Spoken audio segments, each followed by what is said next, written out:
Buenos días, bienvenidos todos a la sesión número 23 del Diplomado en Apreciación y Crítica de Arte. Bienvenidos los de aquí, bienvenidos también los que se conectan a través de la página de Facebook. La semana pasada dejamos inconcluso el capítulo número 3 de Susi Gablik y vamos a entrar a esa fase de diferencia entre los galeristas. Dice Susi Gablik que sobre todo el inicio de la segunda mitad del siglo XX se caracteriza porque crecen las galerías y las galerías son las que van definiendo, a través de la burocratización en el arte, van definiendo quiénes son artistas y quiénes no. Bueno, como las galerías son las que deciden qué arte debe promoverse, y pueden ignorar las peticiones de los artistas porque saben que los artistas se necesitan, entonces las galerías se dividieron en dos tipos de galeristas. Los galeristas que asumieron el arte como un negocio y los que tenían nostalgia por lo que se había hecho en la época de las vanguardias con el arte. La ebullición que había encantado a unos galeristas por la ruptura por la que se había caracterizado la primera parte del siglo XX, pues quería seguirse promoviendo, sobre todo en una ciudad como Nueva York, que recibió a muchísima gente después de la Segunda Guerra Mundial, que se refugió en Estados Unidos, especialmente en Nueva York, los artistas especialmente. Bueno, uno de los galeristas importantes de la ciudad de Nueva York, de estos años a los que se está refiriendo Susi Gablik, que es el inicio de la segunda mitad del siglo XX, es Ivan Karp. Es este señor que está en medio con un libro como con una ilustración en colores. Y está en una fotografía también un poco más joven, a un lado de Andy Warhol, tratando de decidir qué es lo que se expone en las galerías de él, y en el otro lado, en uno de los portones de las viviendas neoyorquinas, de los lugares más caros, donde él tenía galerías y organizaba exposiciones. Bueno, Ivan Karp declaró, dice Susi Gablik, que había organizado 44 exposiciones cada temporada. 44 exposiciones cada temporada. Si eso lo multiplicamos por 4, que son las temporadas que hay al año, pues la cantidad de exposiciones que hacía Ivan Karp eran muy grandes. Es muchísimo. Muchas más, dice Karp, que cualquier institución artística del país. Desempeño, dice él, una función muy activa con mis artistas, los ayudo a clasificar sus obras, les doy mi opinión y mi parecer. No tienen por qué escucharme, pero solo expondré las obras que me gusten. En otras palabras, si un artista que figura en el programa de exposiciones no realiza el tipo de obras que me gustan para mi galería, no le expongo. Bueno, como Karp, para que vean el poder que el galerista llegó a adquirir en el arte. No es que le rogara a los artistas para que le prestaran obras para mostrarlas en su galería. Él decía para dónde se orientaba el arte que se exponía en su galería. Como Karp, dice Susi Gablik, la mayoría de los galeristas han aprendido a explotar esta situación en la que poco puede hacerse al margen de las organizaciones. Esto es a lo que Susi Gablik le llama burocratización en el arte. El arte se hace una institución. No es que los artistas están pensando qué producir, sino que las galerías le están diciendo a los artistas por dónde deben encaminar su trabajo creativo. de manera tal que el artista individual tiene cada vez menos importancia en estas nuevas condiciones. Su entidad es intercambiable entre los galeristas. Son los galeristas quienes van decidiendo, ¿verdad?, a quién se promueve y a quién se comparte con otras galerías, y quienes quedan entre los desplazados también, los rechazados. Bueno, este es un galerista de esos, que define qué quiere hacer. Entonces inicia, dice Suzy Gablik, un arte muy institucionalizado, muy burocratizado, en una clase dentro del arte pues que no se había tenido nunca en la historia del arte. Antes de eso no había habido gente que no se dedicara a hacer arte que estuviera definiendo para dónde caminaba el arte. Bueno, otra de las galeristas también de ese estilo del Descartes es Mary Bon. Es esta galerista que está en las tres fotografías. La fotografía de en medio es una fotografía de promoción de una de las exposiciones de arte exótico que se hacía, y entonces se disfrazaba también para hacer la publicidad de esto. Ella es conocida como la nueva sacerdotisa del arte, dice Suzy Gablik. Ella todavía vive, ahora tiene 74 años, no es una mujer muy mayor y sigue trabajando. Bueno, ella es una mujer que controla atentamente las ventas de las obras de sus artistas. Y así les dice, fíjense nada más, el nivel de control y de mercancía en que se ha convertido, no solo la obra, sino el artista también. Son mis artistas, hay alguien que tiene dueño, ¿verdad? Sus dos primeros artistas son Julian Schnabel y otro que se llama David Salle.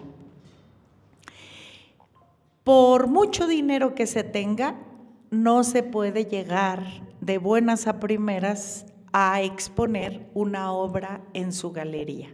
Mary Bon es tan caprichosa o más que Karp para elegir a quién puede exhibir en sus galerías. Entonces, se trata de dinero, pero no solo de dinero, sino del capricho de la galerista para saber qué expone ahí. Las exposiciones de Bon, dice Suzy Gablik, suelen estar vendidas antes de la exposición. Ese es el trabajo de Mary Bon. A los que expone ya están vendidas las obras antes de la exposición. Una galería, que es un negocio de arte, eso es lo que hay que decirlo con todas sus letras, se expone la obra para la venta. Eso es una galería. Entonces, Mary Bon, sabiendo de qué se trata el negocio de ser galerista, pues cuando ella expone las obras de los artistas, ya todas las obras están vendidas. ¿Qué genera eso en los compradores de arte? Pues más ambición sobre las galerías de Mary Bon, ¿sí? Ese es el juego psicológico de que la obra le pertenezca a la gente que puede gastar dinero como inversión. Bueno, eso que parece una nimiedad, ¿verdad?, es exactamente el éxito de Mary Bon, que antes de llegar a la inauguración, ella ya tiene vendida la obra. Mary Bon, además, caprichosa como es, no le vende a cualquier persona la obra. No es solo tener dinero para comprar en su galería. Ella se dedica a estudiar detalladamente a los coleccionistas, basándose en la influencia que tienen y la frecuencia con que hacen adquisiciones. Entonces hace una investigación muy exhausta, ¿verdad? Parece la de las embajadas norteamericanas en otro país, que le dan a uno la beca si les da su gana, la visa si les da su gana o si no les da su gana, ¿verdad? Bueno, ¿cómo? También la beca, es verdad, ¿verdad? Eso, fíjense cómo se concentra en una especie de consejo o de petit comité, un comité muy pequeño que es el que decide el destino de los dineros o el destino de las cosas. Eso es la burocratización, en todos los sentidos. También se burocratizó el arte, que era una cosa que no pensaba, menos la vanguardia a principios del siglo XX, que rompía todo, que en algún momento fuera a ser comido el arte también por la burocracia, y fue comido, que es lo que le sorprende tanto a Suzy Gablik, ¿verdad? Bueno.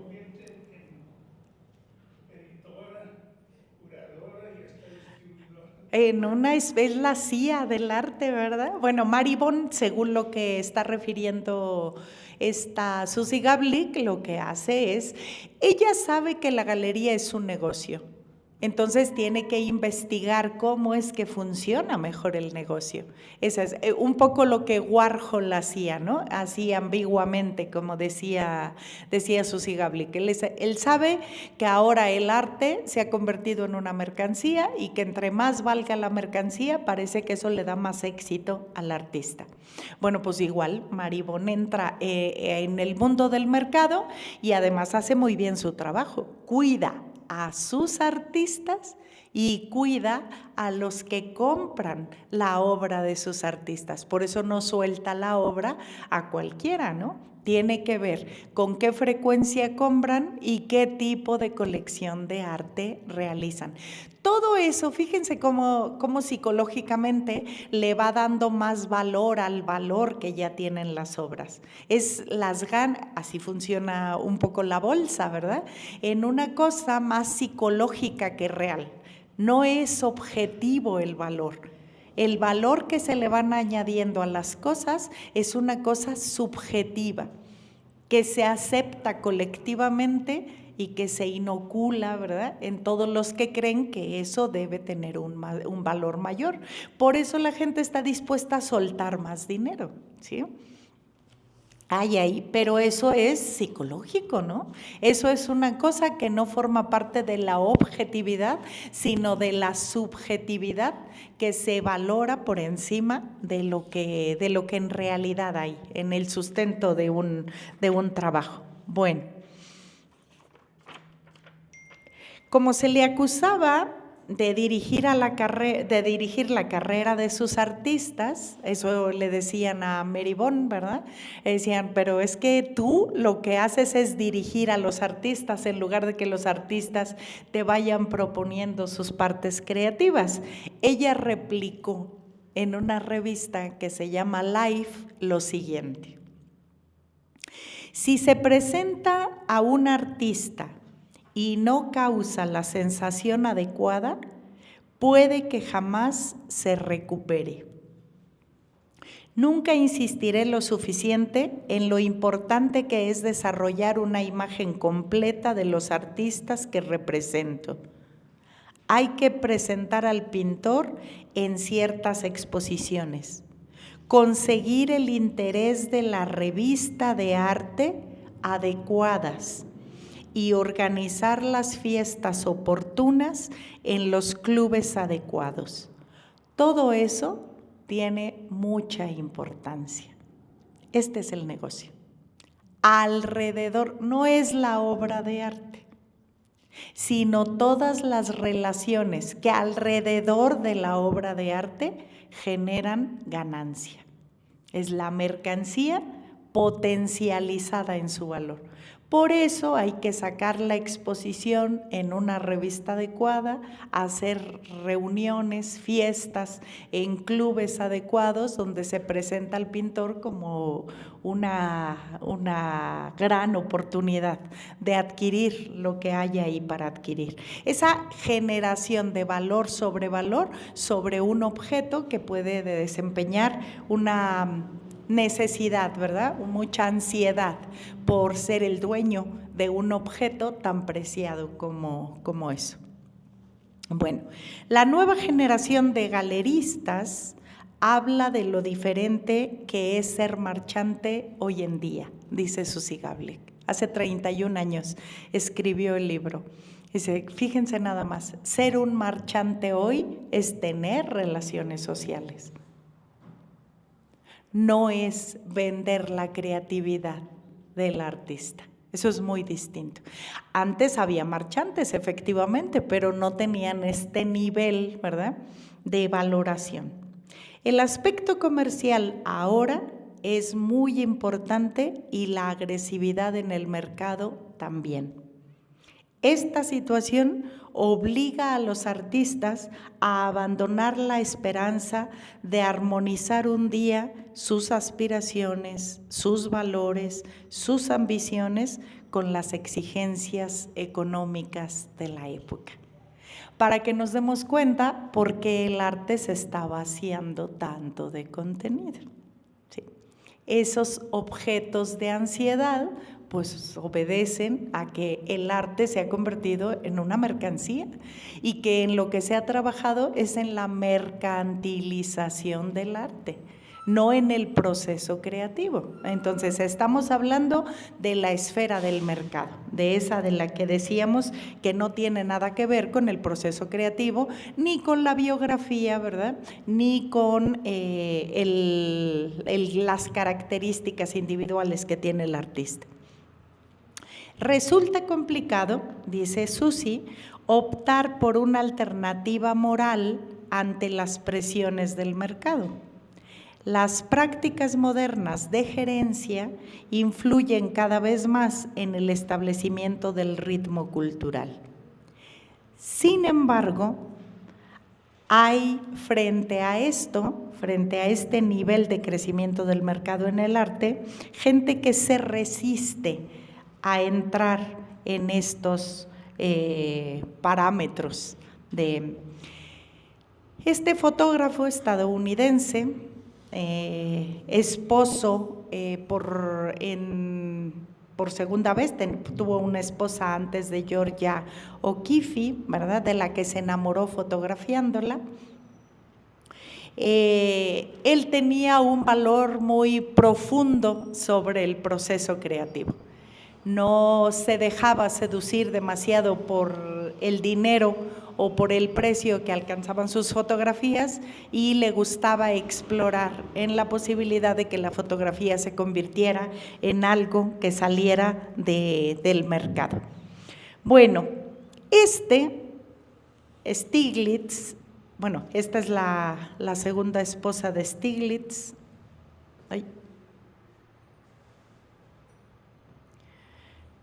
Esta es Georgia, de la que se enamoró fotografiando, ¿verdad?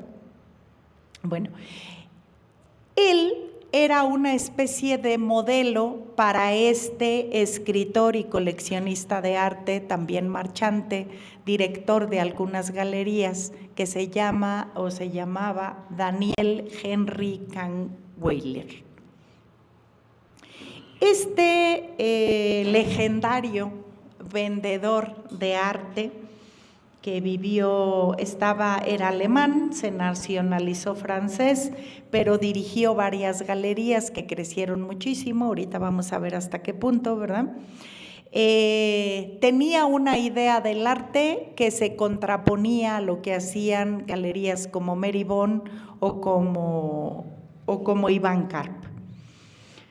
Él dirigió la Galería 291, así se llamaba la galería, una galería muy peculiar que se caracterizaba por lo siguiente.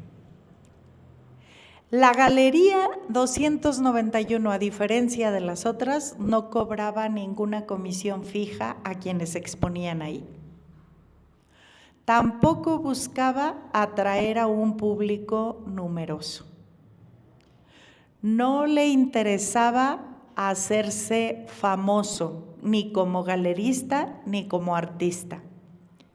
Se resistía a hacer publicidad para las inauguraciones de sus exposiciones y no perdía el tiempo con gente que veía el arte como inversión.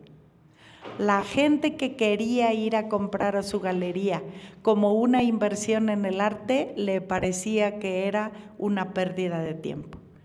Le molestaba, dice Susie Gablik, que alguien con dinero entrara a comprar un cuadro como si la obra de arte se tratara de una mercancía. Cuando pensaba que alguien quería comprar un cuadro solo por tener dinero para invertir en eso, era capaz de elevar el precio al doble, como una especie de venganza. Pero en cambio, dice Susie Gablik, si entraba alguien que se enamoraba de algo más, dejaba que se llevara esa segunda pieza a la mitad de precio de lo que tenía en la galería. Ese es su compromiso con el arte, no tenía nada que ver a lo que hacían los galeristas que habían convertido la galería en un gran negocio, ¿verdad? Le interesaba mucho el arte. Entonces, todas esas características que se contraponen, ¿verdad?, a lo que estaba sucediendo en el mercado del arte en Nueva York, pues hacía que se expusieran cosas muy diferentes a lo que exponían otros galeristas en la misma ciudad. Henry expuso en varios lugares, pero exponía y jugueteaba mucho con el proceso creativo con gente como Picasso, por ejemplo. Hay varias fotografías de él jugueteando con en muchos momentos, ¿verdad?, donde se disfrazaban los dos tratando de explorar de qué se trataba el proceso creativo. Picasso, que era muy atrevido, este hombre era un poco más conservador, Picasso era muy atrevido y entonces lo obligaba a hacer cosas que él no estaba tan dispuesto, pero en condiciones diferentes. Por ejemplo, Picasso se disfrazaba más encuerado que Henry, ¿verdad?, que David Henry, y entonces aceptaba ponerse, por ejemplo, el antifaz, pero no aceptaba desnudarse como el otro, ¿verdad?, que le encantaban los desnudos. Bueno,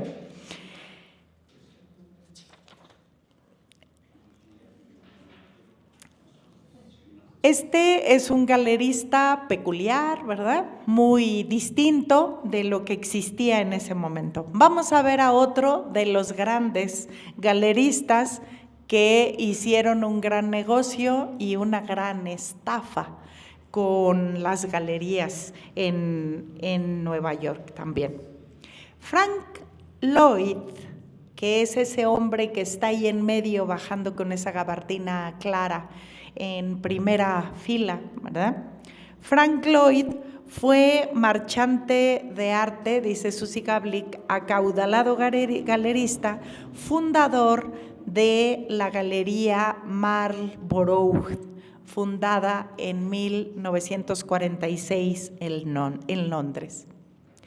Este señor dijo en 1973, dijo lo siguiente: me importa un carajo lo que digan los demás.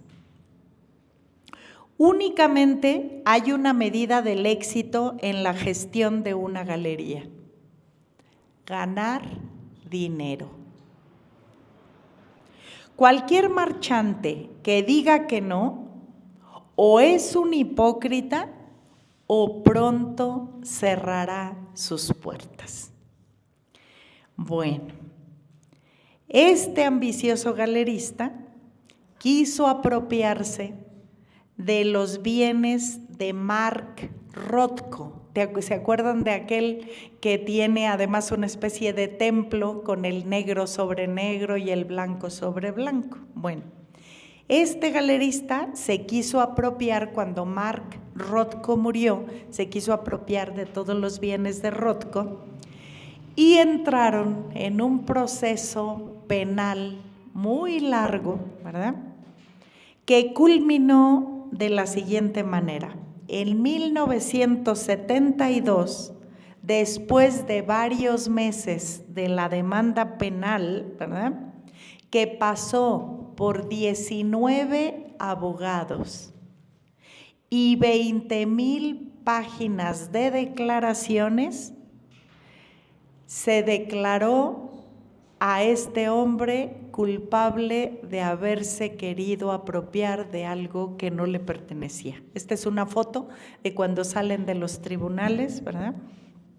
En esa serie de pasos que tuvieron durante mucho tiempo. Finalmente, el fracaso de esta demanda penal hizo que él tuviera que cerrar todas las galerías que se habían abierto. Ahorita vamos a ver cómo. Bueno.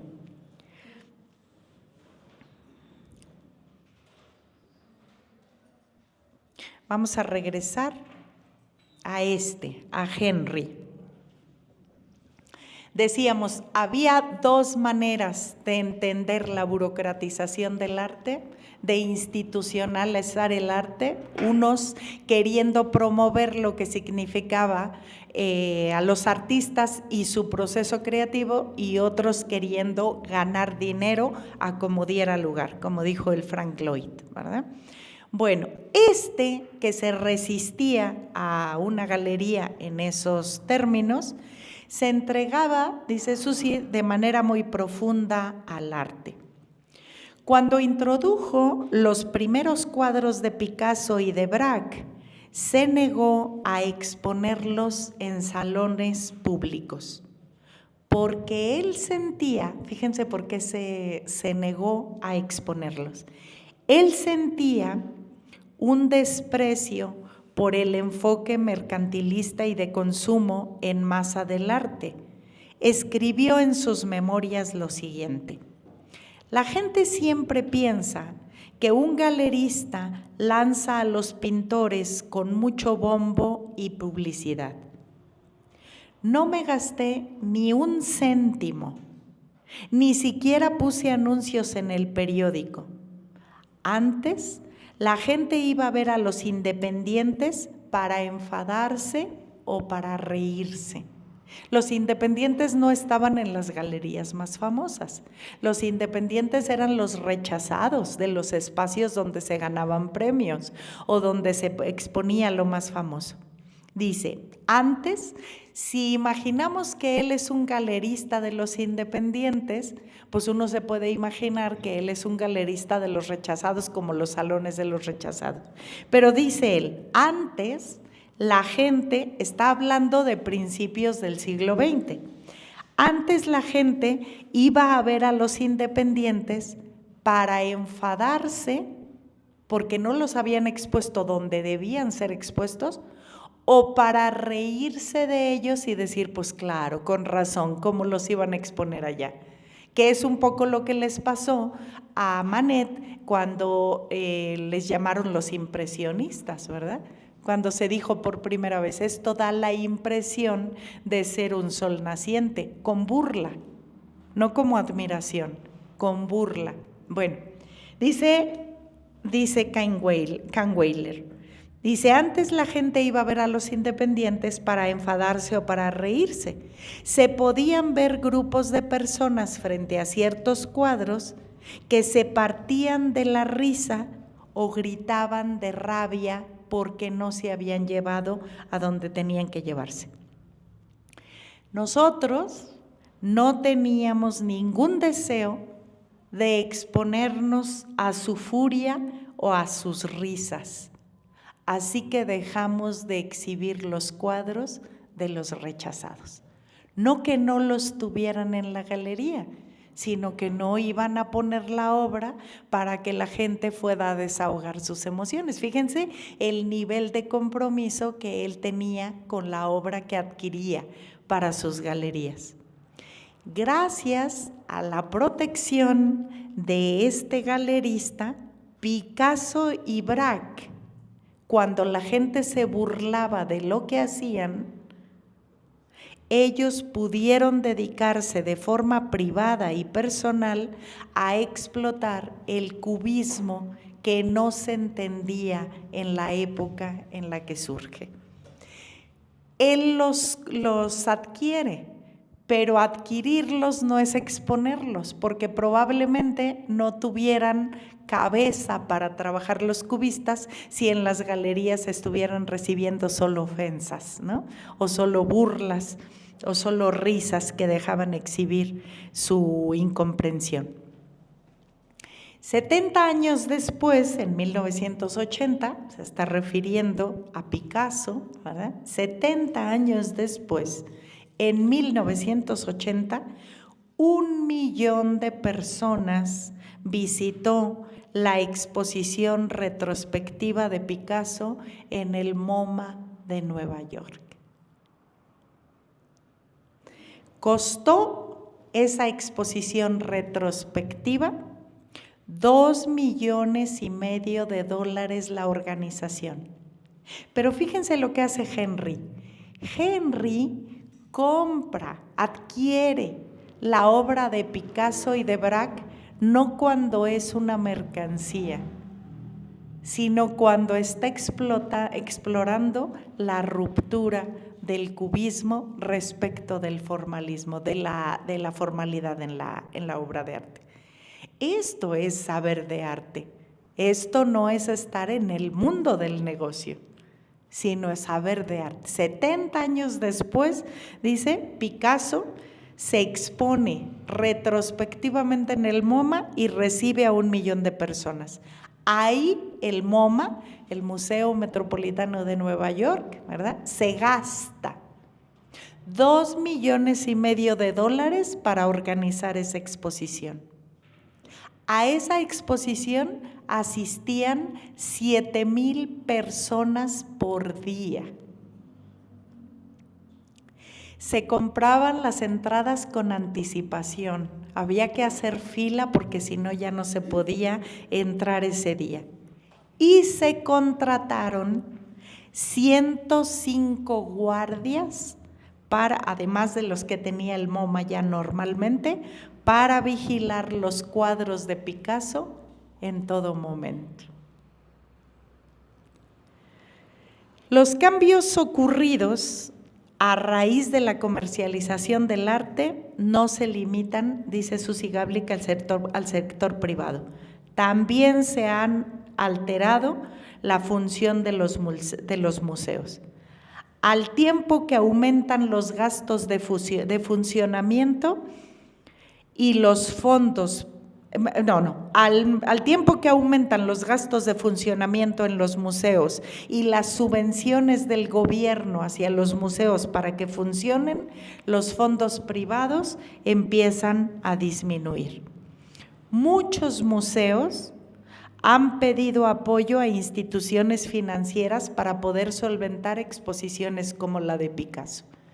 Entonces le piden a las instituciones bancarias que les apoyen para trasladar obras que cuesta tanto trasladar. Si están todas en el museo, en los museos españoles, pues entonces hay que trasladar eso con el mayor cuidado para que no se despostillen, para que no les suceda nada en el camino, o los fríos tan bajos a los que llegan las bodegas de los aviones cuando van tan arriba, pues también eso lacera mucho las obras, hay que protegerlas demasiado. Bueno, los museos piden apoyo a las instituciones financieras, a las compañías de petróleo que adquieren una reputación muy grande en los museos norteamericanos por ser ellos los facilitadores de algunas empresas. ¿Se fijan el vínculo tan grande que se va adquiriendo entre el mundo del arte, la burocracia del arte y los grandes empresarios, ¿verdad? Este vínculo que se refuerza sobre todo en la segunda mitad del siglo XX. En Nueva York, dice Gablik, las principales exposiciones se realizan con el dinero de todas estas instituciones. Esas contribuciones pasaron de $23 millones en 1963 a $463 millones en 1979. En poquito más de 10 años, esto se dobló en cantidad. Hans Hack aquel artista que vimos la sesión pasada, ¿verdad? Y que se oponía a que el arte se convirtiera en una mercancía, ha publicado artículos y ha concedido entrevistas con el fin de revelar las razones por las que las instituciones apoyan al arte. Es ese artista que se encargaba de dinamitar desde dentro cómo funcionaban los sistemas institucionales, ¿verdad? Los sistemas desde dentro. Él, Hans Hack, ha descrito cómo durante 60 años las grandes empresas comprendieron que asociarse con el arte les traería beneficios considerables a largo plazo. Bajo el aparente altruismo de estas empresas para patrocinar exposiciones en museos, en programas culturales o conciertos, encontraron otra vía de hacer negocio. Una compañía de petróleo o de tabaco con problemas de imagen veía que al asociar su imagen a actividades humanas de gran prestigio social como el arte, les haría a largo plazo mejorar su reputación. Las relaciones públicas de la empresa móvil, ¿verdad? Esta de petróleo y de las gasolineras, ¿verdad? Ha descrito su contribución a cambio de deducir impuestos como garantía para su buen nombre. Hack suele utilizar su arte para provocar una actitud crítica ante esta situación y una de sus obras consistió en reunir una serie de afirmaciones en las que se describía lo provechoso que resulta para los negocios patrocinar a las artes.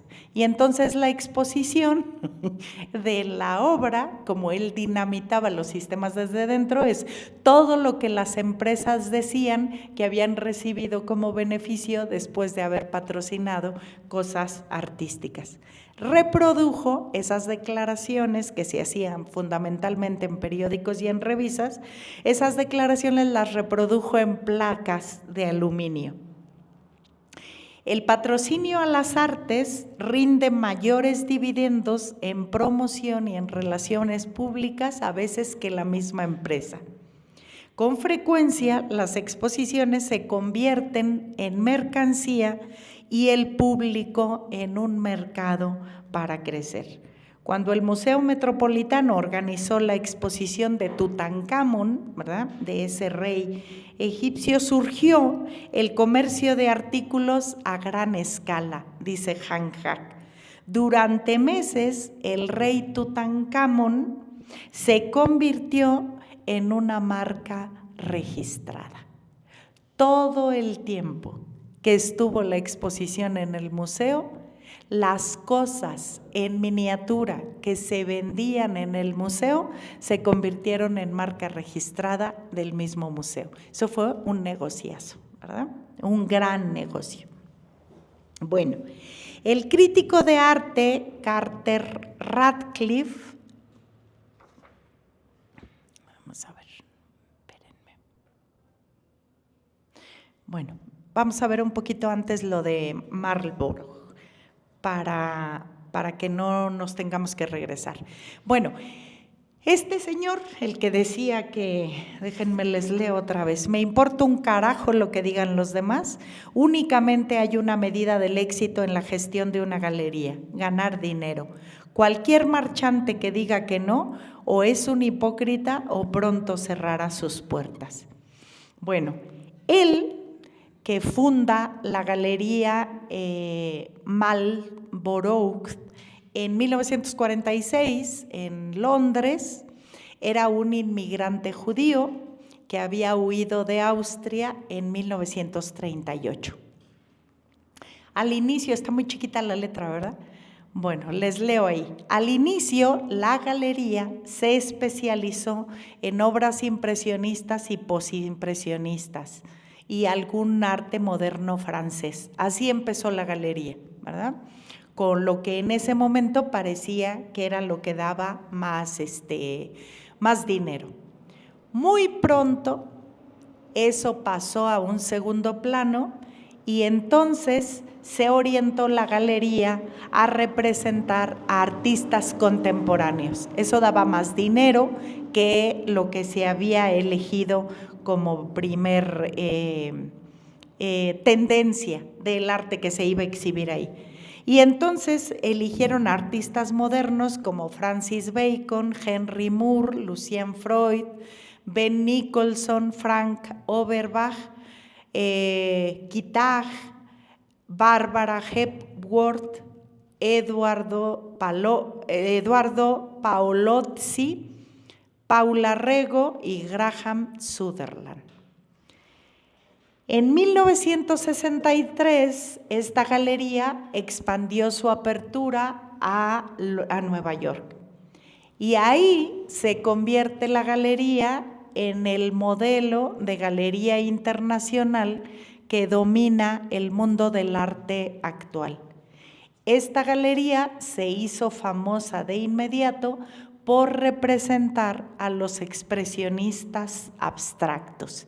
Iban captando todo lo que podía convertirse en una mercancía casi de inmediato. En los años siguientes, así abre en 1963, y en los años que siguieron, muy poco después, continuó liderando el mercado en Nueva York y representando a artistas que entraron en el performance, ¿verdad? Como estos que siguen abajo, los de la parte final. Bueno, esta galería no solo creció de esta manera, no solo lideraba el mundo del mercado del arte, sino que se expandió también a otros países. En la década de los años 70, mantuvo espacios en Roma, en Zúrich, en Toronto, en Montreal y en Tokio. Y en 1980 se expandió a Madrid y a Barcelona y empezó a incorporar, a representar a artistas españoles y sudamericanos como Fernando Botero, Antonio López García, Juan Genovés y Manolo Valdés. En el año 2000 inauguró una galería en Mónaco, esa ciudad de gente billonaria, trillonaria o más, ¿verdad? Esa gente que vive del dinero ahí y que además la ciudad se construye para mostrar las cantidades de dinero que se manejan ahí, y se especializó en grabados y fotografía. Después del escándalo de la demanda penal que enfrentó Frank Lloyd, en esta demanda tan escandalosa que hubo por lo de Mark Rothko, tuvieron que cerrar sus puertas y vender las instalaciones en todas estas zonas privilegiadas. Sobre todo empezó vendiendo lo de Estados Unidos, lo del Reino Unido y lo de España, pero cerraron la galería. Tuvieron que cerrarla porque la demanda fue devastadora. Pero para que vean los niveles de crecimiento del negocio en el arte, es una cosa increíble, ¿verdad? Sí, Pedro, no tienen... ¿Los cierres fueron debido a la quiebra financiera o a la pérdida de credibilidad? Las dos cosas. Fue un desgaste de fama pública muy grande, pero además es la voracidad con la que se enfrentaron con los que defendían los bienes de Rothko una vez que se murió. Pues sí, era una fama pública muy mala y tuvieron que, o sea, los gastos, imagínense, 19 abogados en meses y meses de demanda. Con esta cantidad de hojas, dice Susie Gablik, 20,000, ¿verdad? 20,000 hojas describiendo lo que ahí estaba sucediendo, pues era una cosa. Este hombre era muy voraz en el negocio, pero su voracidad pues tuvo un límite, ¿no? Se encontraron con alguien que pudo ponerle freno a esta voracidad tan grande. Era acaudalado, pero su Su poder, ¿verdad?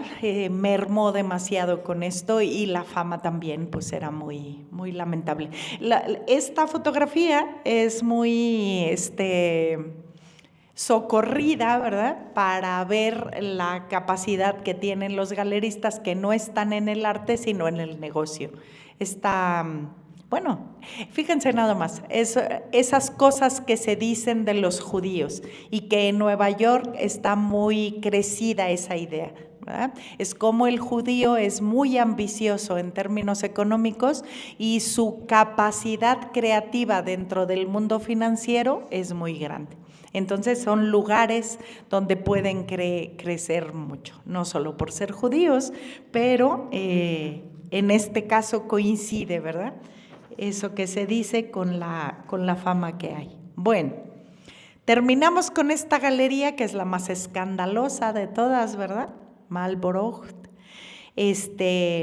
Una galería escandalosa en términos de la comercialización en el arte. Y ahora vamos a ver, decíamos, este crítico de arte, ¿verdad? Que se enganchó mucho con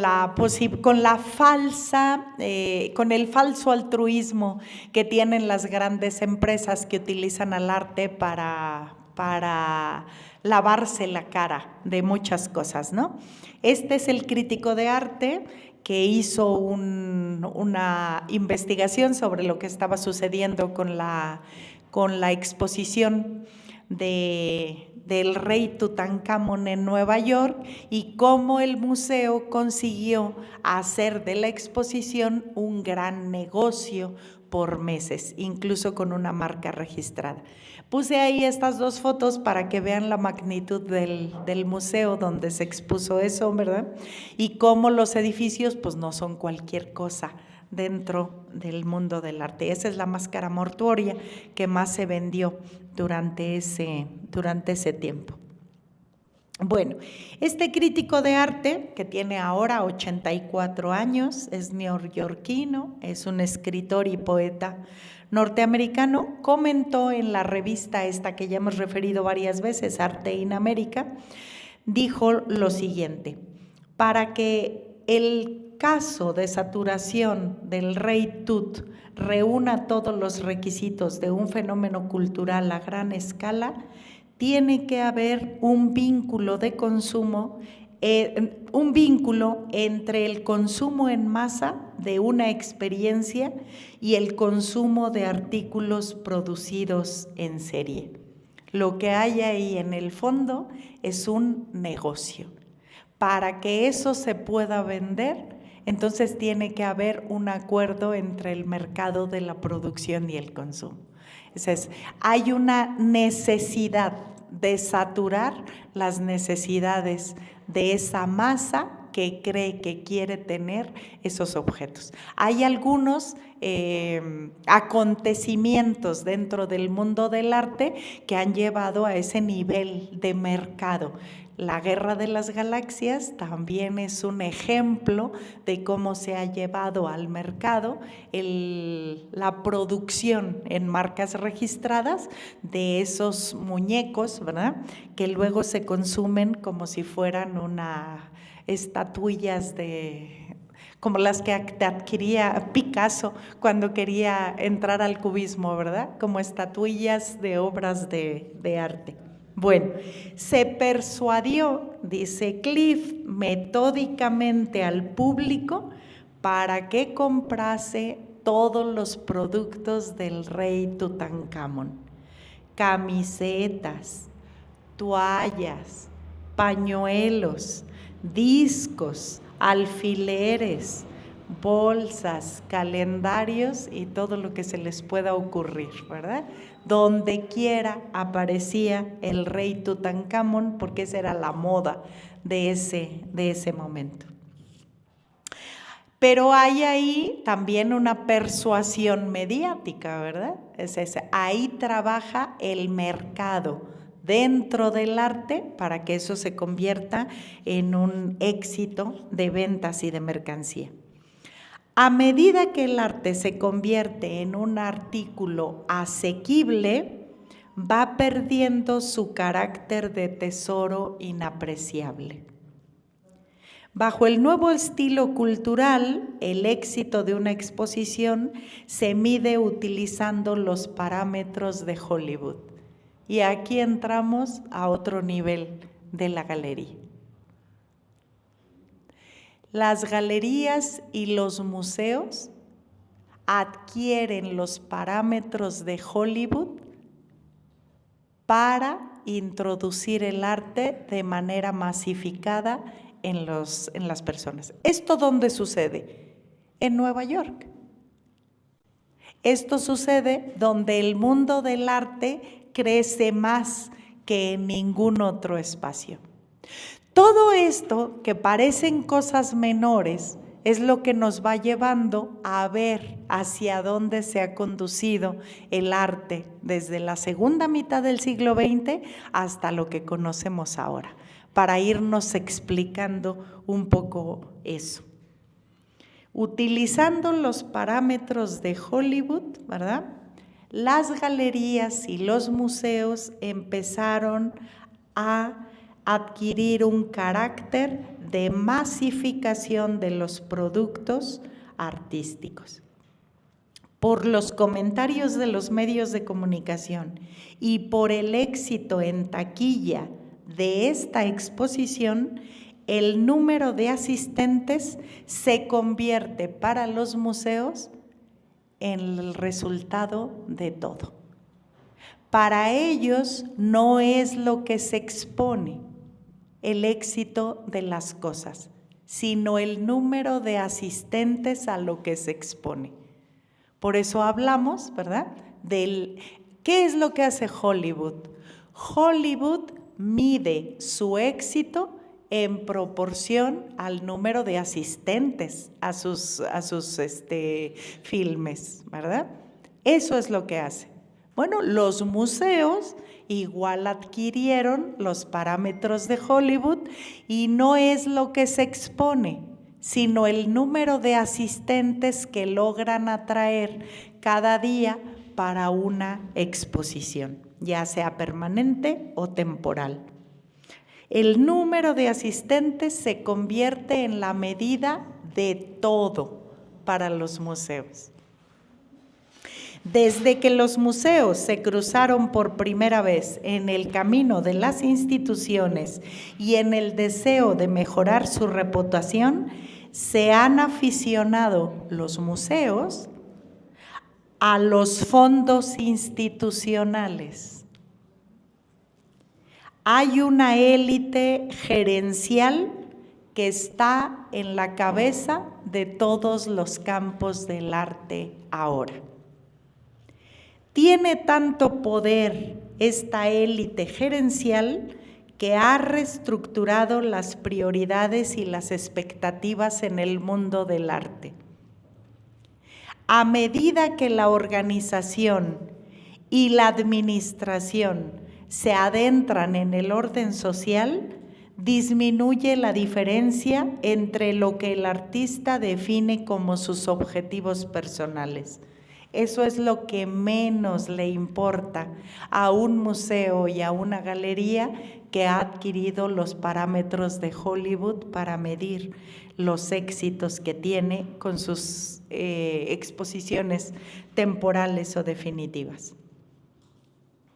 Lo que los directivos intentan lograr en sus compañías es medir su éxito a través de la asistencia del público. El principal deseo del burócrata en el arte es ascender, y la mejor forma de lograr el ascenso es integrándose al imperativo de la organización.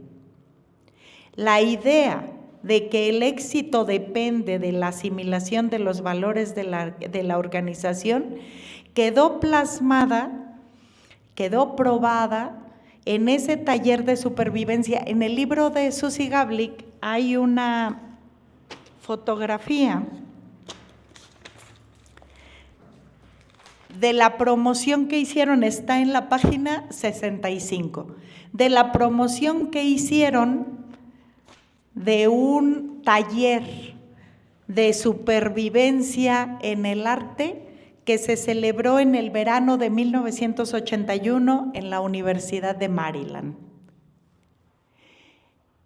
En ese evento se les enseñó a todos los que asistieron que para alcanzar el éxito en el arte institucionalizado necesitaban formarse en administración de empresas.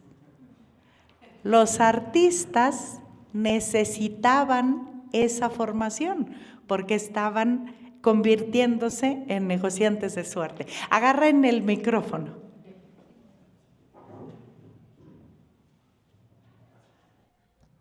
Fíjate, maestra Susana, a colación. Bueno, creo que no me quieren, porque no me la han mentado. Pero mira, la cuestión en el ámbito de la cultura artística, es un legado que viene de generación tras generación. De allí que todos nos nutrimos de todos, tanto económica, social, en todos los ámbitos. Y lo bueno es que estamos vivos. Aquí estamos con los compañeros, los críticos de arte. Que estamos vivos. Muy bien, bueno. Vamos a leer un poquito de lo que se definía como objetivos en el arte de vanguardia para que vean lo que pasa. Este taller de supervivencia en el arte que se celebró en el verano de 1981 en la Universidad de Maryland es el negocio del arte y cómo se va introduciendo en la cabeza también de los artistas la necesidad de convertirse en algo más que un ser creativo en un lenguaje que sea elegido para expresar. El artista de vanguardia define sus objetivos personales, sus necesidades, sus aspiraciones y sus intereses. Lo que el artista de vanguardia hace es hacer una introspección en su propia valoración creativa para saber qué es lo que quiere. Se caracteriza el artista de vanguardia por defender el arte como una fuerza de oposición. ¿A qué se opone el arte de vanguardia? Se opone al sistema. ¿A cuál sistema? Al sistema burocrático de creación de mercancías, al sistema capitalista. A eso es a lo que se opone, a que el mercado no se coma su creación como una mercancía. De eso se trataba, de salir del mundo del mercado. Entonces, defenderá su arte como una fuerza de oposición. El arte, además, es la forma que tiene el artista de vanguardia de protestar y de resistir a las exigencias del mercado. Se caracteriza por oponerse al orden establecido. Ese era uno de sus objetivos. Ya llegamos a eso. ¿Qué es lo que sigue? En el arte, ¿qué es lo que sigue? Lo que le interesaba era salir del esquema del sistema establecido, mantenerse firme al margen de las recompensas del sistema. Las recompensas del sistema eran: si usted me fabrica a mí 100 de esos que ya hizo, yo le doy tanto por esos 100. Los artistas de vanguardia no se podían permitir convertir su creatividad en mercancía, porque no era la serie de Warhol, ¿verdad? Por eso Warhol se convirtió en alguien muy complicado. Rechazar el reparto de bienes a gran escala que realiza la sociedad era también uno de sus objetivos. ¿Con qué contaban ellos? Con la fuerza interior suficiente para no dejar ahogar su postura de rechazo. El dinero puede comprar a las personas. Se necesita una fuerza muy grande interior para resistir a las recompensas del sistema. Convertir la obra de arte en mercancía para el artista de vanguardia es la muerte del arte.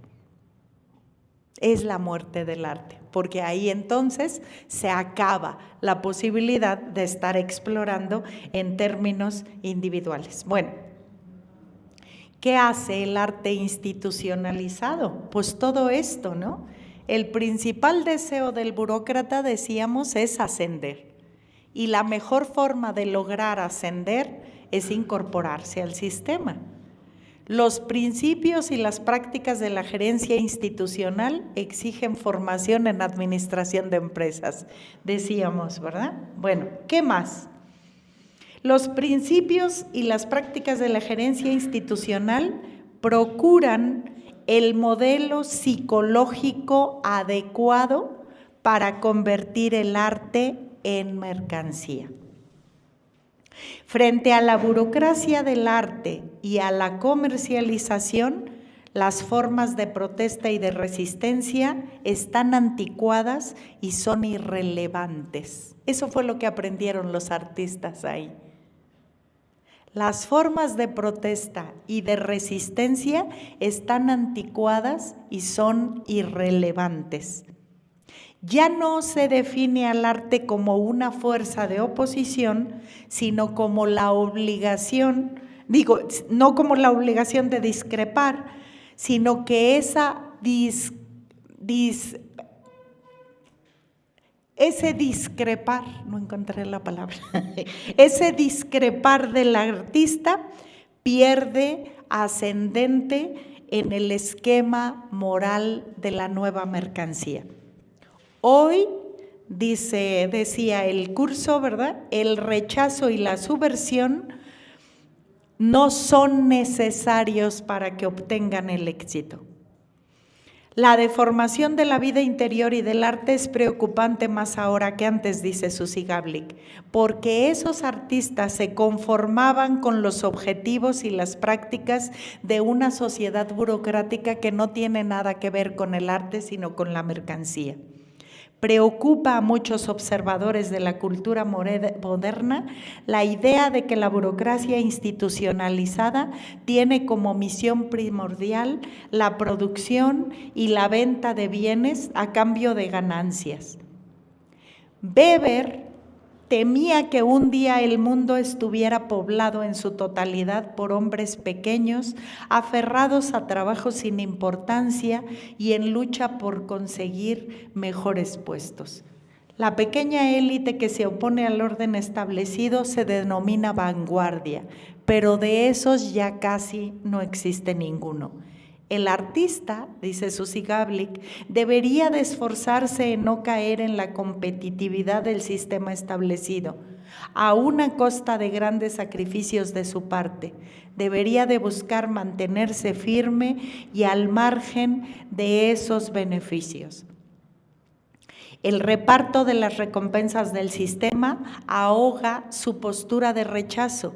Ese sistema de beneficios disminuye la tentación de encontrar otro camino en el arte. Cada vez que se acata lo establecido, es un voto de confianza para el sistema y el imperativo de la organización, que libera de la necesidad de pensar por nosotros mismos a los artistas. El sistema uniforma a los hombres. La humanidad pasa a acatar las mismas normas y fines administrativos, y el artista de vanguardia sufre una crisis al tener que luchar por el éxito y el desarrollo económico en lugar de su proceso creativo. En una sociedad cuya meta es la producción, el consumo y el éxito, la solución para el artista de la vanguardia tal vez consiste en cambiar los valores que motivan su esfuerzo en lugar de anular el sistema. El sistema se ha comido absolutamente todo.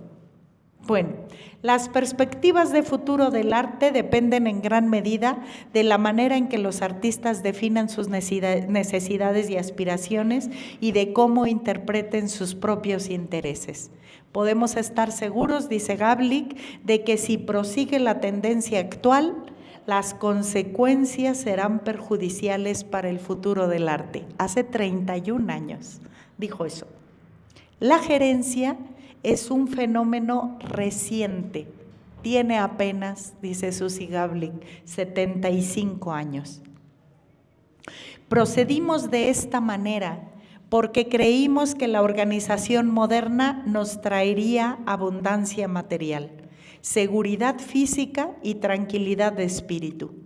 Nunca contamos con que tendríamos que adoptar todo un paquete de nuevos valores, pero todo tiene un precio. Una vez que el imperativo de la organización se puso en marcha, adquirió tanto poder que no supimos cómo controlarlo y menos aún cómo detenerlo. Nos metimos en una psicología de forma de vivir que ya no podemos salir de ahí. Nos creímos, ¿verdad?, que la forma de la organización nos traería abundancia, seguridad y tranquilidad de espíritu. Y de lo que nos hemos dado cuenta es que nos vaciamos de contenido. Sí, Pedro. ¿Cuál es el evento que considera Susie Gablik que es el inicio de la gerencia en la gestión del arte? Pues fíjate, ella dice, la gerencia es un fenómeno reciente, lo dice hace 31 años. Esa gerencia que aparece en la empresa, pero que luego es retomada por el arte, dice ella, apenas tiene 75 años. Eso es una cosa que aparece a finales del siglo XIX, ¿no? En el siglo XIX, la empresa empieza a convertirse en algo que en una serie, en una secuencia, ¿verdad? La empresa da formas de construir. Warhol, por ejemplo, utiliza el Fordismo para la serialización de sus grabados y de sus serigrafías, ¿verdad? Lo que él hace es producir en serie para que no haya un original, para que todas las copias tengan el mismo valor. Lo que él está haciendo es poniendo en discusión la diferencia de valor entre el original y la copia. ¿Qué sucede? ¿Por qué se reproduce el arte a finales del siglo XIX mucho en los periódicos? La idea burguesa era sacar las imágenes de los espacios a los que no todo el mundo puede ir para masificarlo en los periódicos, en las revistas o en esas cosas que se podían adquirir fácilmente, ¿no? Si se imprimía muchas veces la Mona Lisa, pues mucha gente podría llegar a conocer la Mona Lisa a través de la reproducción. Lo que hay ahí es poner a la discusión una cosa que tiene que ver con el original y la copia, y cómo ese valor. Warhol, que parece ambiguo en lo que hace es quitarle valor al original. El asunto con Warhol es que las copias valen tanto, o sea, no saca al mercado en realidad de ahí. Lo mete, lo introduce con otra forma de pensar. Fíjense cómo nos come la cabeza el sistema en el que nosotros estamos. Ese taller de supervivencia que se hace en el verano de 1981, lo que hace es uniformar a los artistas. A los artistas se les dice en ese taller, si ustedes quieren ser exitosos, lo que tienen que retomar es la formación de la administración de empresas. Asuman su profesión como una administración empresarial. Ustedes son los empresarios de su propia profesión, ¿no? Adquiéranlo. Fíjense cómo es. Procedimos, dice ella, en la idea de gerencia, procedimos de esta manera O sea, asumimos que la organización era fundamental porque creímos que con la organización obtendríamos 3 beneficios. Obtendríamos abundancia material, seguridad física, ¿verdad? Y tranquilidad de espíritu. Es tener todo organizado, parece que nos da la tranquilidad económica, de espíritu, ¿verdad? La tranquilidad de tener cosas que nos pueden resolver el mundo. Eso tiene que ver, la mentalidad gerencial invadió todo. También invadió nuestros barrios y nuestras viviendas.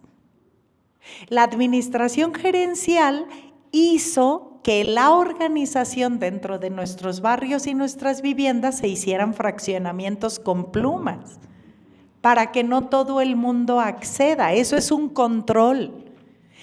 ¿Por qué quiere uno vivir en un fraccionamiento donde haya una pluma y haya un vigilante? Porque uno se siente más seguro y más protegido.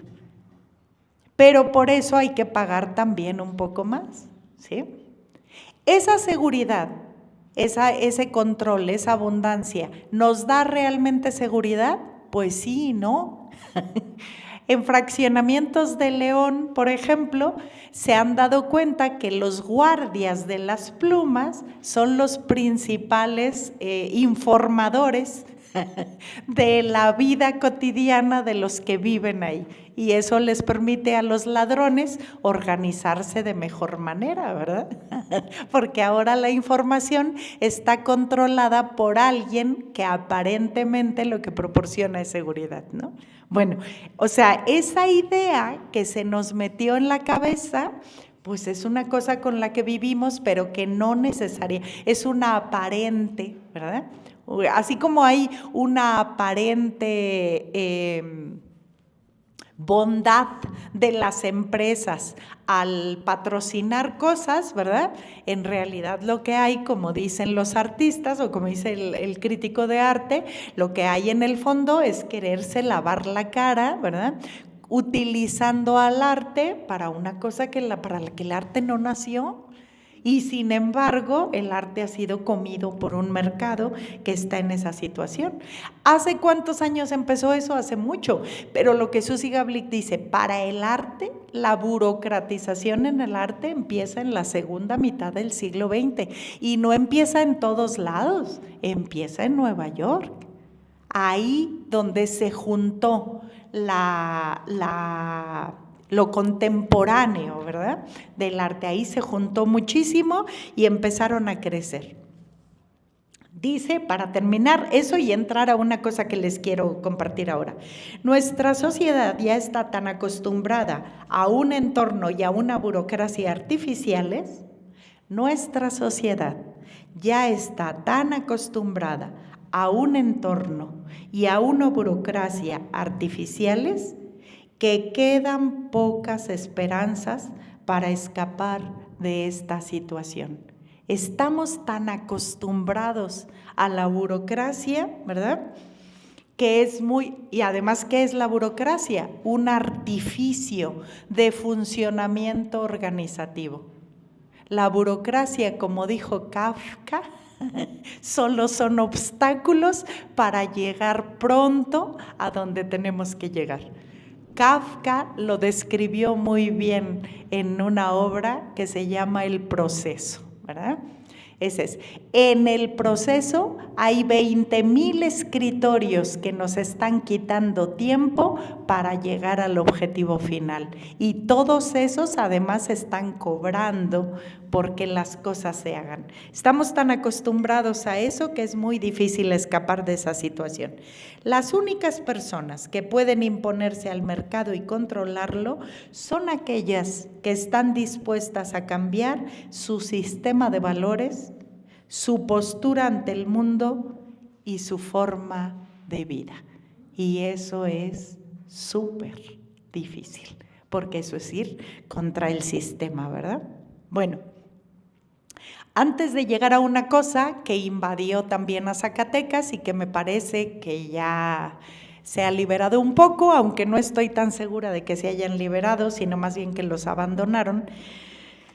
Vamos a hablar de FEMSA, ¿verdad? De una empresa que empezó a patrocinar arte aquí en Zacatecas y a la que muchos nos dio un poco de pendiente por lo que estaba sucediendo. Creo que se ha retirado, pero no supe exactamente por qué.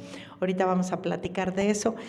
Quería platicarles antes de eso lo que me encontré en un blog de Ale Rodríguez, un blog de filosofía, que reflexiona un poco sobre lo que significa este enfrentamiento entre el arte de vanguardia y este arte contemporáneo que se ha burocratizado o que se ha llamado arte institucionalizado.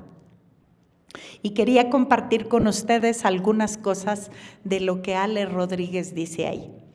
Dice: cuando visitamos una muestra de arte contemporáneo, si en un rincón de la galería encontramos un balde, un secador, un trapo de piso, la primera reacción ya no es preguntarnos si alguien olvidó retirar esos elementos de limpieza. Pensamos, es una instalación. El malentendido termina en cuanto advertimos una etiqueta o la ausencia de esa etiqueta, consignando autor y título de la obra, probablemente sin título. Llega uno a un museo o a una galería y encuentra una cubeta, un secador de pelo y un trapo de limpiar, un trapeador y una escoba. Fíjense lo que hace el arte contemporáneo. La gente, en lugar de decir, no recogieron todo lo de la limpieza, sino es una instalación. Hay que buscar cómo se llama. Si hay una ficha ahí, entonces eso es una obra de arte. Si no hay una ficha, entonces no es una obra de arte. Piensen ustedes en el absurdo. ¿Qué es lo que le da estatus de obra de arte a una cosa como esa? La ficha. ¿Qué es la ficha? El resultado del trabajo de la burocracia del espacio. Para que vean a dónde está llegando el arte institucionalizado. Si hay una ficha, eso es arte. Si no hay una ficha, no es arte. Bueno, unos pasos más allá, protagonizamos la misma comedia ante un matafuegos. Es el desconcierto al que estamos acostumbrados. Cualquier cosa puede ser arte. Sin embargo, el gesto de buscar un autor, un título, parece mostrar lo contrario. Fíjense nada más la ambigüedad de lo que nosotros hacemos. Llegamos y encontramos, a mí me pasó, yo en el MoMA de Nueva York había una cosa preciosa, mucho más preciosa que lo que habíamos visto en las salas. Se abre un elevador, de esos elevadores gigantes que tienen en los museos, en ese museo. Salimos de una sala y cuando salimos de la sala iban 3 negros con un traje con chalecos de fosforescente en amarillo. Iban uniformados los 3, iban con material de limpieza y un carrito donde llevaban algo para trasladar de un lado a otro. Estaban tan bien parados cuando se abrieron esas puertas del museo que yo dije, este tiene que ser un performance. Era hermosísimo haber visto eso, para que vean en qué psicología se mete uno cuando entra ahí, porque acabábamos de venir de una sala donde las obras de arte eran el proyecto de un traje para el espacio. Entonces estaban los bocetos y luego estaba el traje para el espacio. Cuando yo veo a estos 3 negros parados así, recargados en las escobas y recargados, pues eso se veía maravilloso, ¿no? Para que vean esta cosa que estaba reflexionando hace 31 años, ¿verdad? El arte institucionalizado, para que vean este asunto. Bueno, para que algo sea... veíamos la contradicción, ese es. Eso no sabemos, fíjense, eso que nos parece que pudiera ser una instalación, no estamos seguros de que lo sea hasta que haya una ficha que lo avale como tal. El arte ahora depende de que haya algo que le dé el estatus de arte. Eso puede ser contradictorio para nosotros, ¿no? Si nosotros vemos que todo puede ser arte, ¿por qué necesitamos que lo valide una ficha técnica? Que diga cuál es el autor y cómo se llama, aunque el título de la obra sea sin título, para que vean. ¿Tiene título? Sí, es sin título. ¿Cómo se llama esto? Sin título, ¿verdad? Bueno, para que vean el absurdo en el que está enredado nuestro proceso artístico. Bueno, para que algo sea arte, debe ser reconocido como obra.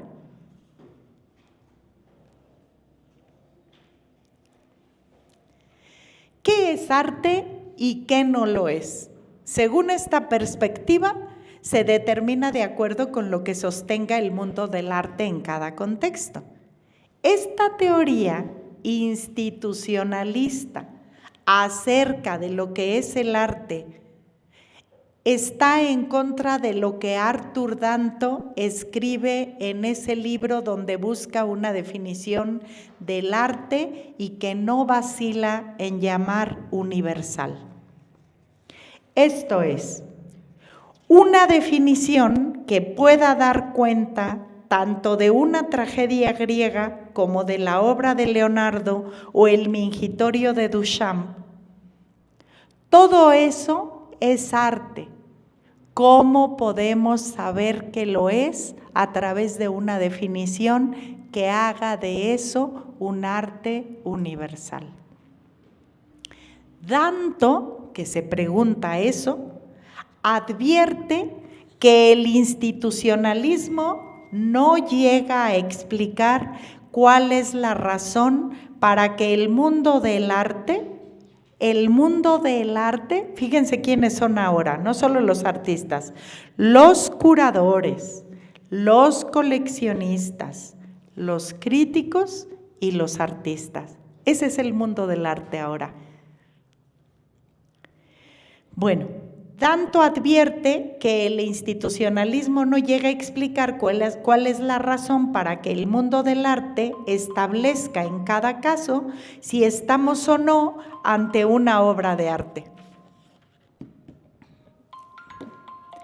Esta idea se asemeja de algún modo a ser nombrado caballero. No todo el mundo puede hacerlo, tiene que ser obra de reyes y reinas. Algún rey chiflado podrá otorgar el título de caballero a su propio caballo, escribe el autor después en El fin del arte. Entonces, ¿qué es aquello que hace que una cosa sea arte?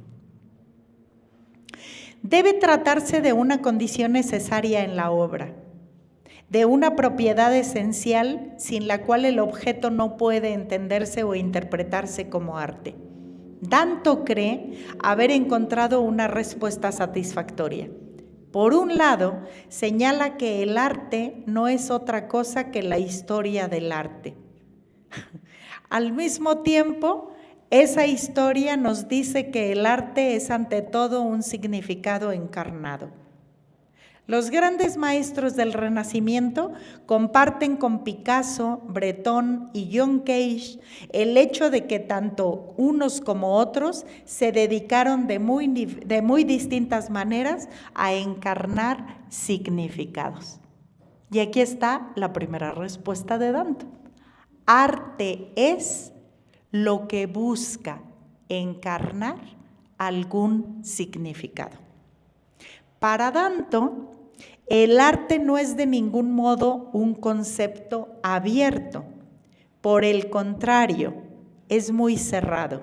Y es precisamente ese cierre el que nos obliga a abrir la mente, a reflexionar y a modificar nuestro punto de vista. El arte nos invita siempre a descubrir e interpretar significados encarnados en un objeto, una materia,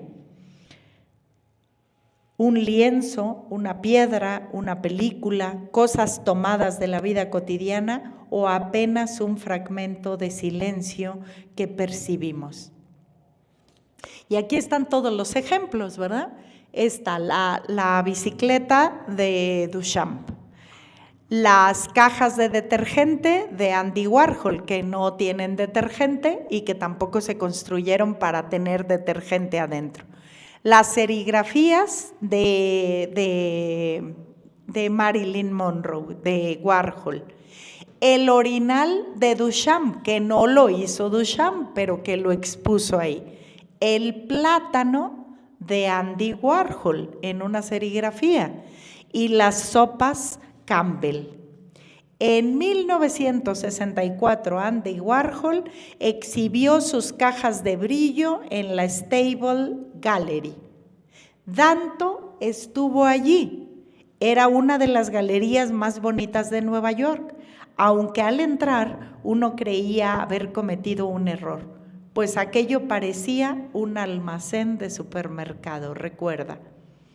Las cajas de Andy eran exactamente igual a las exhibidas en cualquier góndola, aunque solo eran iguales visualmente. Las del mercado eran de cartón. Warhol las hizo hacer de madera.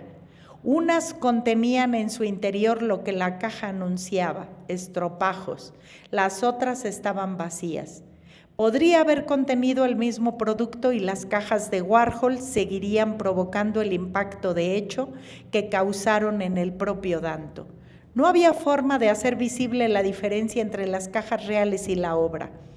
Hacer del arte algo tan indiscernible de lo real es el aporte fundamental que Danto atribuye a Andy Warhol. Fíjense nada más. Danto dice, el mérito de Warhol en las cajas de detergente en la galería es que son exactamente iguales. ¿De qué estamos hablando ahí? Diría Danto. Estamos hablando de esa valoración que tenemos en el arte tradicional de que las cosas se parecen mucho en la pintura y en la realidad. Ese parecido que se logra con trucos en la pintura a la realidad es lo que se estaba valorando también en las cajas de detergente de Warhol. Eso es difícil de entender para nosotros cuando venimos del arte tradicional, muy difícil, porque creemos que estamos frente a una tomadura de pelo. ¿En qué se distingue esto de un supermercado? Bueno, Danto está tratando de dar explicación de lo que él experimentó en esa exposición. No había forma de hacer visible la diferencia entre las cajas reales y la obra. Hacer del arte algo tan indiscernible de lo real es el aporte fundamental que Danto atribuye a Andy Warhol. Es el fin del arte tal y como había sido entendido hasta entonces. Y no se trata de que ya no haya diferencia entre arte y realidad. Las diferencias siguen existiendo, pero son invisibles. Las cajas brillo de Warhol no significan lo mismo que las cajas en el supermercado. La explicación de que un significado encarnado es lo que convierte un objeto en una obra de arte sirve tanto para la obra de David como para la de Warhol. De hecho, sirve para todo lo que es arte. Cuando los filósofos supusieron que no existe ninguna propiedad que compartan todas las obras de arte, estaban buscando solo propiedades visibles. Pero son las propiedades invisibles las que convierten algo en arte, escribe en Sueños Despiertos. Y el primero y más extenso de los textos incluidos en ¿Qué es el arte? Ahí las cajas de brillo implican para Danto un acontecimiento decisivo, incluso una auténtica revelación del estatus ontológico del arte.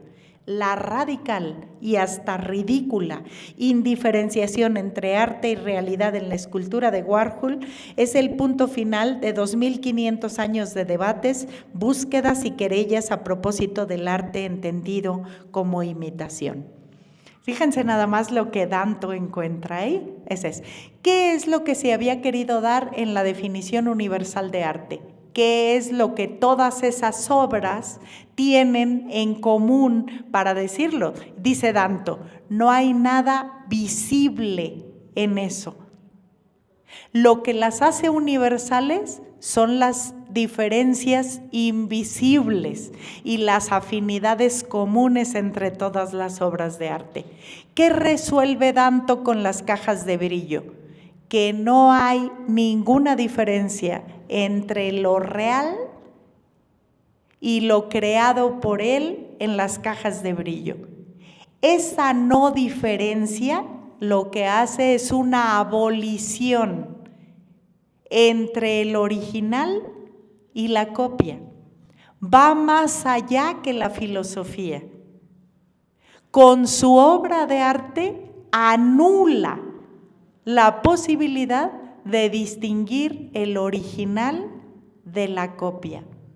Abolir eso con una obra de arte es una cosa muy importante para la reflexión filosófica, ¿sí? Bueno, ¿qué abole también Warhol con lo que está haciendo? Abole la idea de la imitación.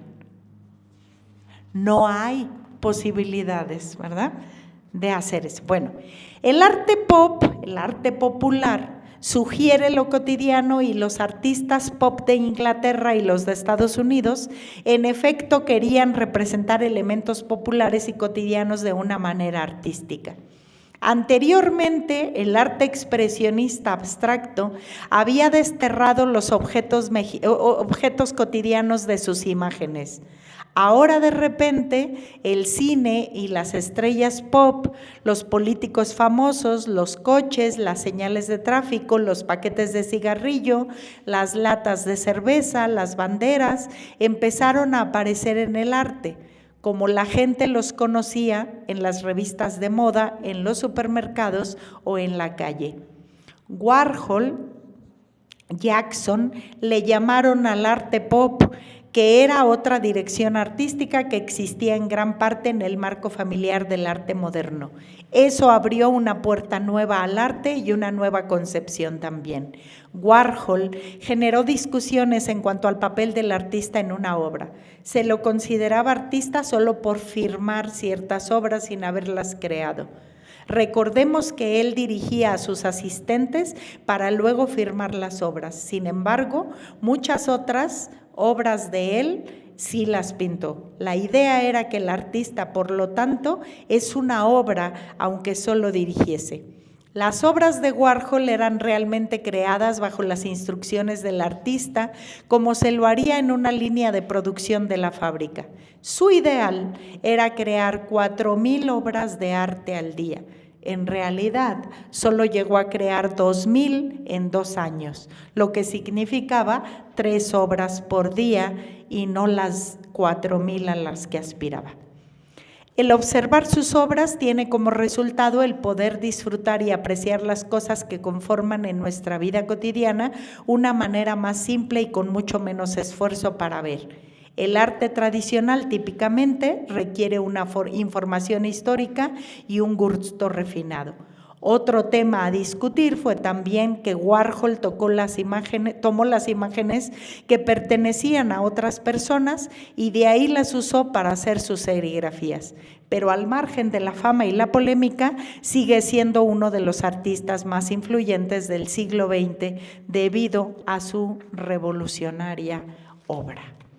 Bueno, esto para terminar nuestro capítulo número 3, que Susi Gablik tituló La burocratización, la muerte de la vanguardia.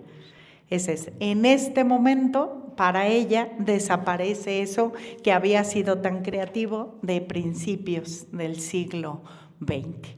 Bueno, el capítulo que sigue, que no vamos a empezar el día de hoy, se llama Pluralismo, la tiranía de la libertad. Pluralismo, que es algo que aparece, ¿verdad?, también en esta época y que a Susi Gablik le da como que ahí no está justamente el problema del arte. Por eso le dice la tiranía de la libertad. ¿Qué es lo que se estaba buscando a partir de talleres como el que se hizo en Maryland en el verano de 1981? Pues la uniformidad en el arte, que no tenía nada que ver con la exploración que había hecho la vanguardia, ¿verdad? Es una cosa muy difícil. ¿Cómo? Pluralismo, la tiranía de la libertad. De la libertad. Es decir, lo que desaparece en realidad es la libertad en el arte, ¿no? En aras de esta uniformidad con todas estas cosas que ella nos ofrece. Bueno, vamos a terminar con esa empresa que vino a invadir Zacatecas y a los artistas que se dejaron que sucumbieron a los beneficios y a las recompensas de la empresa. FEMSA es una asociación civil, un grupo empresarial multinacional que se llama Fomento Económico Mexicano. Tiene las siglas FEMSA, FEMSA. Este grupo empresarial mexicano con sede en Monterrey tiene 135 años de historia. Participa en los sectores de comercio, sobre todo en las bebidas y en los servicios digitales. Sus principales unidades de negocio incluyen las cadenas OXXO, aquí en México, la embotelladora Coca-Cola y una división de salud que opera en varias farmacias en diferentes países. Los negocios de FEMSA, ¿verdad?, incluyen las tiendas de formato pequeño, OXXO, aquí en México, Bara, o sea, tiendas pequeñas también que se llaman Bara en América Latina, y unas tiendas que se llaman Valora en Europa, así como los OXXOs de aquí, pero allá se llaman diferente, ¿verdad? También participa en una división de salud y en un ecosistema financiero que se llama SPIN. Bueno, embotella todas las bebidas de Coca-Cola. Es el mayor embotellador de Coca-Cola en el mundo. Opera en 9 países de América Latina. Ofrece servicios financieros digitales a través de una billetera que se llama SPIN, que promueve las tiendas pequeñas de OXXO. Y en la salud administra cadenas de farmacias en Latinoamérica que se llaman YZA, Pharmacon, Cruz Verde, Fibeca y Maicao, además de un laboratorio que produce a nivel de mayoreo algunos medicamentos. Su historia se remonta a una fundación en la cervecería Cuauhtémoc en Monterrey, México, en 1890. Ahí se funda por primera vez. Esta empresa cotiza en la Bolsa Mexicana de Valores y en la Bolsa de Nueva York. Sus acciones forman parte de los índices IPC y Latin America 40. Anunció una inversión de 64,000 millones de pesos en México para 2025 y 2026, enfocada en fortalecer las tiendas OXXO, fortalecer a Coca-Cola y otros negocios de sus empresas. ¿Cómo se relaciona FEMSA con el arte? FEMSA se involucra en el arte a través de una colección de arte que se llama FEMSA. Para que no se confundan. Una de las colecciones corporativas de arte latinoamericano moderno y contemporáneo más importantes del mundo. Esta colección es de las más importantes del mundo. Además, organiza cada 2 años un evento sobre arte que se llama Bienal FEMSA, una plataforma que promueve y difunde la creación artística en México. La colección FEMSA impulsa el arte mediante exposiciones temporales, programas educativos, mientras que la Bienal fomenta la producción artística nacional. Fíjense lo que fomenta, Ese es. FEMSA promueve y difunde la creación artística en México. ¿A través de qué? Pues de talleres como el del verano de 1981 en Maryland. Vienen y dan conferencias a los artistas para que los artistas sean más exitosos. Aquí se hizo una de esas reuniones, ¿no? En donde antes era el Fondo de Cultura Económico, ahí estuvo trabajando FEMSA con talleres para artistas aquí en Zacatecas. Bueno, la colección FEMSA impulsa el arte mediante exposiciones temporales y programas educativos. ¿Sobre qué puede educar FEMSA? Pues sobre la organización gerencial, ¿no? Sobre la organización empresarial. ¿En dónde? En el arte. La Bienal fomenta la producción artística nacional e internacional a través de ediciones itinerantes, exposiciones, charlas y talleres. ¿Cuál es el objetivo de la colección de arte FEMSA? Promover, documentar y difundir el arte moderno y contemporáneo latinoamericano con énfasis en el arte mexicano. Su acervo incluye obras de los siglos XX y XXI que ilustran la evolución y la riqueza del arte latinoamericano. Realiza exposiciones temporales, préstamos de obra, programas educativos y mediación para conectar con el arte con otras personas. Ha organizado exposiciones itinerantes en América, Europa y Asia. El objetivo es reconocer, fortalecer, estimular y difusión la creación artística en México. Comenzó como un certamen y se ha transformado en una plataforma curatorial itinerante. Incluye exposiciones, charlas, talleres y conferencias. Celebró su 30 aniversario con una exposición retrospectiva que revisa su trayectoria en el arte contemporáneo mexicano.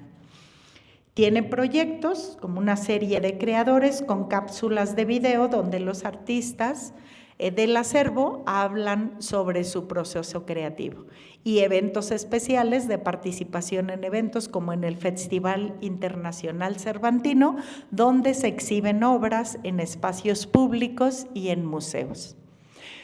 Bueno, además de FEMSA, nosotros tenemos también a otra empresa que está muy entusiasmada y enfocada en lavar su cara con su participación dentro del arte, que es la Fundación Jumex, que tiene un museo muy grande donde se exhiben sobre todo lo de arte contemporáneo. Entonces van buscando por ahí, ¿verdad? No solo charlas, talleres, conferencias, sino arte que se hace en función de lo que la Fundación Jumex y FEMSA están buscando para los artistas ahora.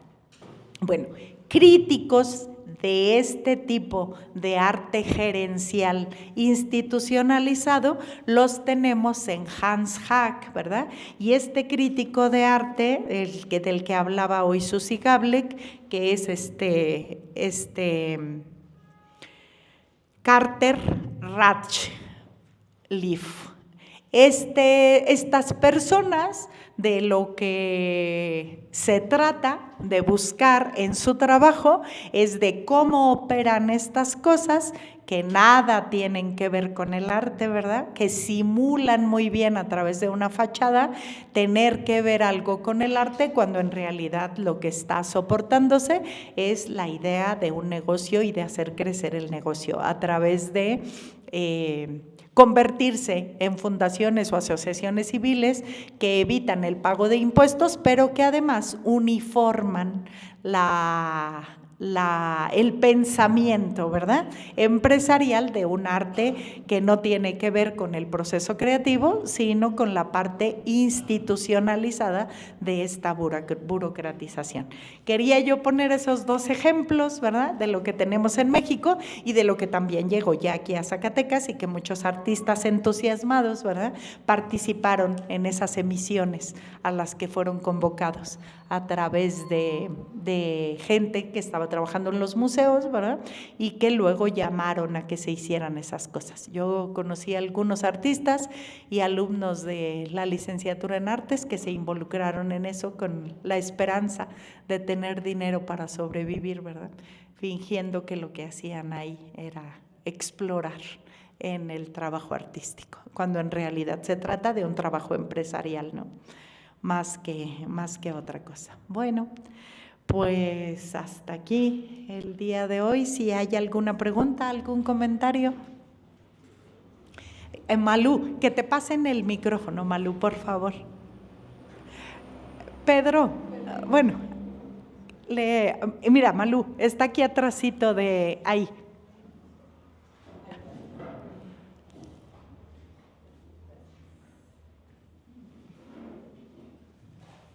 Es que me interesó mucho. Súbele al micrófono hasta arriba.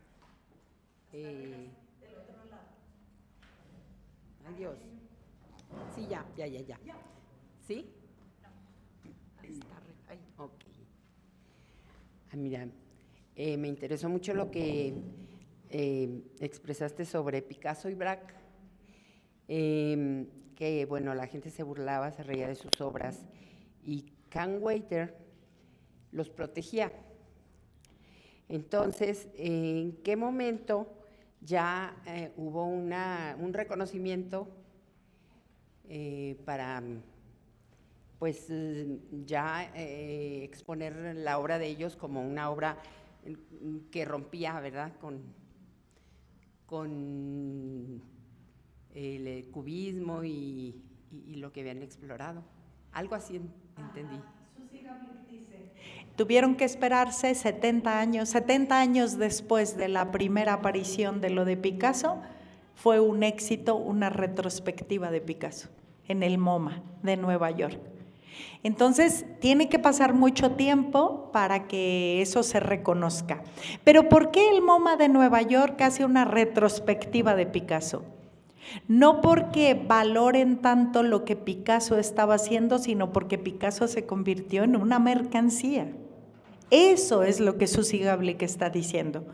Cuando Picasso entra a el MoMA de Nueva York, ya ahí no hay que ir a recibir risas y burlas de una obra que no se entiende, sino porque el museo impone que eso es una obra de arte. Es un poco como el ejercicio del blog de filosofía que les leía hoy, ¿no? ¿Qué es lo que le da estatus de obra de arte a el arte? Parece que en el arte contemporáneo el estatus está dado por la institución, por la ficha que valida eso. Si hay una retrospectiva de Picasso, la gente, aunque no entienda nada de cubismo, entiende por la institución, o sea, no pone en duda a la institución, que es el Museo de Nueva York. El MoMA de Nueva York, si pone una retrospectiva, tiene tanto valor para la gente que no pone en duda que eso sea arte, ¿sí? Entonces, la institución se pone por encima de todo lo que se pueda ver. Ellos son los que educan a los hombres que no saben nada sobre arte. Eso significa el arte institucionalizado. Es la institución la que define qué sí es una obra de arte y qué no. Entonces hay ahí un problema. ¿Eso quiere decir que Braque y que Picasso no son artistas? Claro que son artistas. Lo que Susi Gablik está diciendo es, hay gente que sabe de arte por el arte y no por lo que significa el éxito del arte. Esas son dos esferas diferentes. David Henry sabe que Braque y Picasso están en un proceso creativo muy vanguardista. Por eso no los va a exponer en su galería a que la gente vaya a burlarse de eso. Va a dejar que trabajen y que madure su trabajo. ¿Qué hacen las empresas? Si eso no tiene éxito al principio, ¿verdad? De Picasso se burlaron hasta sus propios amigos pintores. Cuando les descubre a las señoritas de Aviñón, eso es lo que se cuenta en la historia de cuando se descubre el cuadro de la señorita. Él lo hizo pues como en soledad y a escondidas, ¿no? Cree que ha encontrado las formas del cubismo. Y entonces cuando se las descubre, él no pone la obra en un museo ni en una galería primero. Lo que hace Picasso es mostrárselo a la gente que él cree que puede entender lo que él está haciendo en la pintura. Y se los enseña a sus compañeros pintores, a sus amigos. Ni siquiera ellos fueron capaces de ver lo que se estaba gestando en el cubismo de Picasso, porque algunos, ¿y eso qué? Parecen hachazos de pintura, ¿verdad? Eso fue lo que le dijeron. Eso es bueno. En esa expresión lo que había era un desprecio, pero en ese hachazo de pintura es donde estaba guardada la esencia del cubismo de Picasso.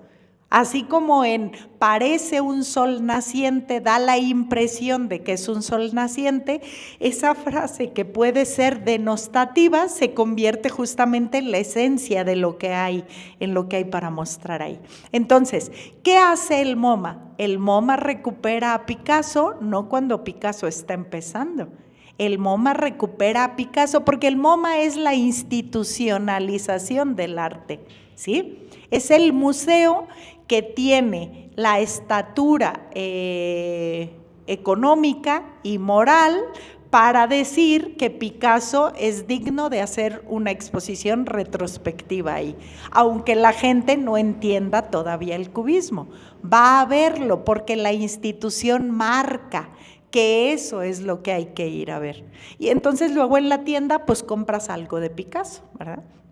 Ese es el negocio redondo. ¿Por qué las tiendas de los museos están siempre al final? Lo que intentan, ¿verdad?, es que veas, que te enamores de algo ahí o que la psicología actúe, ¿verdad? Ves tanto de eso que al final quieres tener uno de esos, crees que eso tiene algún valor. Y entonces el valor se ejerce al final. La tienda no está al principio, está al final. Porque lo que hay ahí es como el supermercado, ¿verdad? Vamos a comprar las servilletas que se nos acabaron, pero se nos atraviesan 5 o 6 cosas más en el camino. Esa es la psicología del supermercado. La mejor hora para que uno vaya al supermercado, para el supermercado, es la de la comida, ¿no? Porque ahí se le antoja a uno todo, ¿no? Yo nada más venía por una cosa y me llevo 500. Bueno, esa es la psicología. Fíjense, la empresa gerencial es la que marca los parámetros al arte institucionalizado. El espacio se dibuja para que nosotros crucemos en ese dibujo y ese dibujo nos forme psicológicamente. Hay una psicología en eso. Las instalaciones de Van Gogh están para eso, para psicologizarnos. Y que cuando salgamos, pues salgamos con las ganas de adquirir estas cosas, ¿no? Eso es la mercancía que se nos ofrece como un bien al que podríamos tener acceso, ¿verdad? Entonces, no me puedo llevar ninguna de las que ya me enamoraron, pero me puedo llevar una reproducción. Y así funcionaría. No sé si contesto, Malú, más o menos. Bueno, ¿alguien más con algún? Pedro.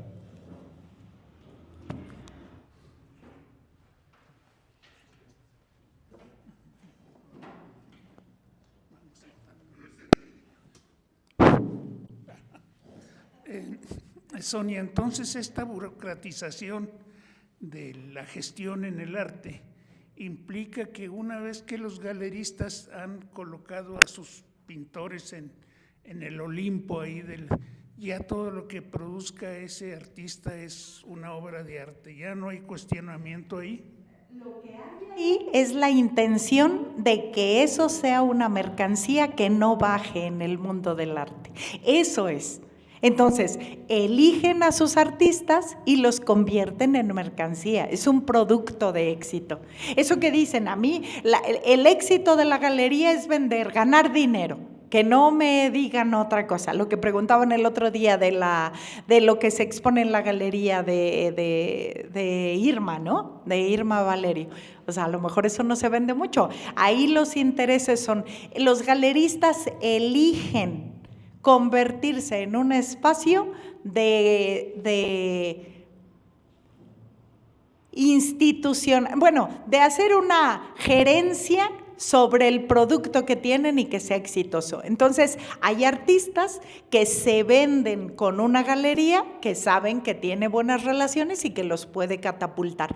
Hagan lo que hagan, pero lo que Suzy Gablik más le preocupa, dice, es que pueden no hacer lo que quieren, es que van a hacer lo que el galerista diga que tienen que hacer. Ese es el problema, pierden su libertad. La tiranía de la libertad está en abrirse demasiado a ese tipo de empresas, ¿no?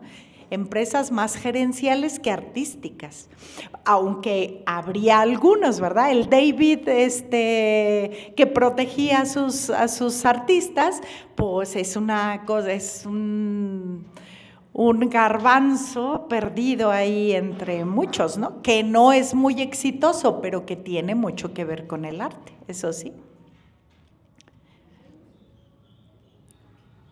Bueno, muy bien.